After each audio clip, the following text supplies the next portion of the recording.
வருது. முதலாக வேத புஸ்தகத்திலே யோசுவா என்ற பெயர் யாத்திராகமம் 17ஆம் அதிகாரம் தான் வரார். யோசுவாவே வாசிக்கிற கேளுங்கள். யோசுவா இங்கே தான் வரார். 17ஆம் அதிகாரம் அந்த வசனத்தை படியுங்கள். 9ஆம் வசனம். அப்பொழுது மோசே யோசுவாவை நோக்கி, அடுத்த சொல்லப்பட்டிருக்குது, நீ மனிதரை தெரிந்தெடுத்து புறப்பட்டு அமலேக்கியோடு யுத்தம் பண்ணு. இதனுடைய கருப்பொருள் என்னவென்றால், இஸ் a trained soldier. யோசுவா அவன் ஒரு யுத்த வீரன். இந்த வார்த்தையை படித்து பார்த்தீங்களா? யுத்தம் பண்ணு. இது ஆரோண்டு சொல்லலை, வேறு யார்ட்டையும் சொல்லலை. யார் சொல்ல தெரியுமா? One who is trained by God. அதனால தான் அவருக்கு இன்னொரு பெயர், அதாவது கேப்டன் ஆஃப் த ஆர்மி. அதில் சொல்கிறாரு யுத்தம் பண்ணு. அதில் ஒரு வார்த்தை இருக்குது, சூஸ் பண்ணு, அப்படி யுத்தம் பண்ணு. அப்படியானால் is the man was train in the war. கரங்களை உயர்த்தி ஆமீன் சொல்லுங்க.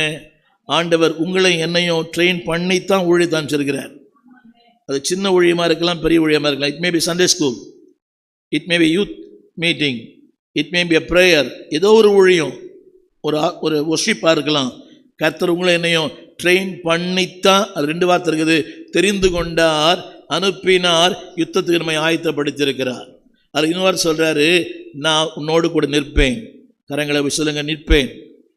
ஹலோ, யுத்தம் பண்ணுன்னு சொல்லிட்டு சொல்கிறாரு, யுத்தம் பண்ணு, உங்களோட நான் நிற்பேன். என்னுடைய செய்தி இன்னைக்கு வித்தியாசமான ஒரு செய்தி.